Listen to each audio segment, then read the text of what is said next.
Hey guys, drdecks here. Today I'm going to talk to you about a new chainsaw that DeWalt put out. It's cordless. It's a 60 volt max platform with their battery system, and I'm impressed. And we're going to go over some features and functions of this chainsaw. We often use them for making weird cuts or cutting beams. If you like this video, don't forget to hit that subscribe button, hit that bell icon to be notified when we're putting out new content. All right, so basically this case came in the mail like this, and it just had a cardboard box wrapped around it. But I'm just gonna go ahead and open this up, because that's how you're gonna transport the saw. It's gonna sit inside the case like this. This is a 20-inch blade. So they are claiming that this saw is compatible with a 50cc gas-powered chainsaw, which I don't know. We're gonna make a couple cuts right now and see how it does. Basically, you have your safety lock out front. So when this thing is pushed forward, this saw will not run. When you pull it back like this, for one, it protects your hand in case of a chain break, and it activates it so you can use it. There's a lever right here you gotta push down on to get the saw to run. So we're gonna take the safety guard off, okay? Man, it was sharp chain. It whittled away a little bit of the plastic on the guard. So there she is in all her splendid glory. I love using a chainsaw to make certain cuts on my job sites until I hit a nail. Once that happens, it's pretty depressing. Sometimes you can get by with 1 or 2 nicks of a nail, but once you hit metal with a chainsaw like this, you're either sharpening or putting on a new blade. So like I said before, this is forward. Oh, it comes with a 12 amp hour battery. This one I had is a spare, but it's a 12 amp hour battery, 60 volt max flex volt battery. It drops right into this housing right here. It does have an oiler, so there's a spot to put chain oil, bar oil, and so I've had that fully filled up, and we are ready to rock. Okay, I also do like the fact that they put some metal spikes on the inside edge of this, so you can really grab into your material that you're trying to cut and get a good leverage on it when you stab these spikes into the wood. Now, okay, a lot of you, this may not be what you're gonna use this saw for, but it's definitely what I'm gonna be using it for, is cutting beams and joists. Whenever I do a circular deck, there's 20 different angles I gotta come up with, and instead of trying to adjust a skill saw for every one of those, I'll use a chainsaw and make all my cuts. With a nice sharp blade, it becomes really easy to make those cuts, okay? All right, remember, this lock is forward. I will not be able to activate this saw right now. As soon as I pull back on that, sounds burly. The chain tension is good. It might be a little loud until we get some oil to run through the bar in the chain.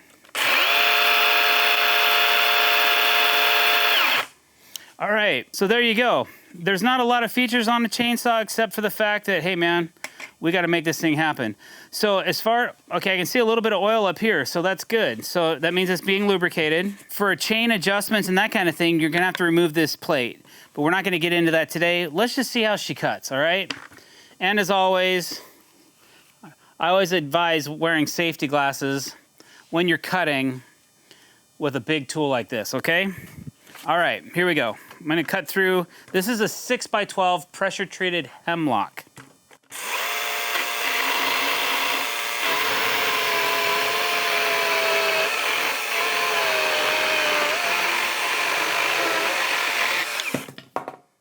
Not bad. Now, sometimes I'll cut a beam like this with a chainsaw, because how else are you gonna do it? You could use a 10-inch skill saw and cut it twice and hope that you have a nice cut. If this beam is getting covered with skirting or fascia, I'm always using a chainsaw. So I may end up taking this and drawing a really nice straight square line, and you can kind of see how clean the cut is here. There's a couple curves or a couple of splinters. The backside is where you're gonna get the most amount of splintering, you can see here. So you gotta kind of plan accordingly for that. Usually what I'll do is I'll make a cut on something like this, then I'll take a belt sander to it, and then I'll kind of dress all the edges, and then it looks pretty nice. And then I can just put my end grain solution on it or cover it up with G-tape and a cap or something like that, okay?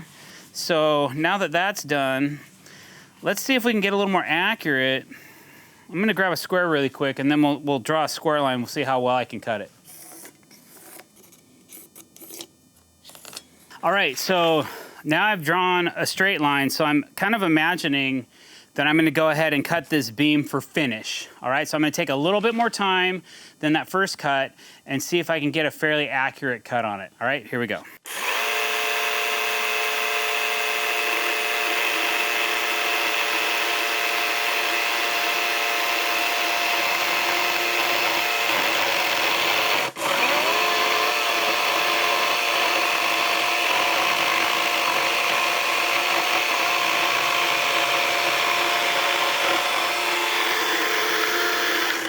Okay, I'm running off a little, so I'm gonna pull back and just take another bite at this.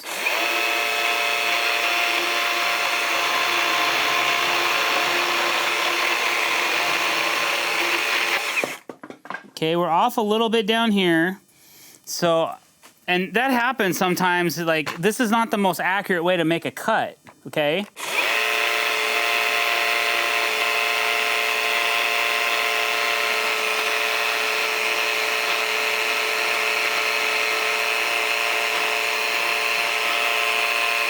Sometimes you can just take a saw like that and get yourself within range. If this beam was installed, it might be sitting up like this. Same kind of concept as far as cutting goes. You would just make a cut straight through it, like so.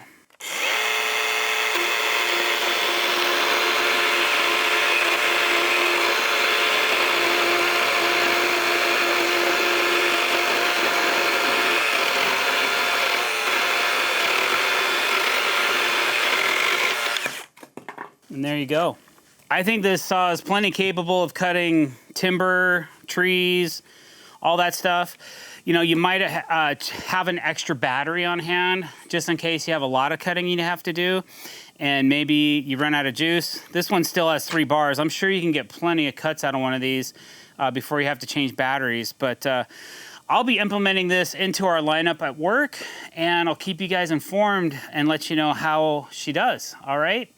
So thanks for watching this video, guys. I really appreciate it. If you like what you saw, please don't forget to hit that subscribe button, hit that bell icon to be notified when we're putting out new content. Like this video, leave me a comment below. Let me know what you think of this new chainsaw. Give us some ideas for future videos if there's something you want to see us do. All right, guys, thanks for watching. Have a great day.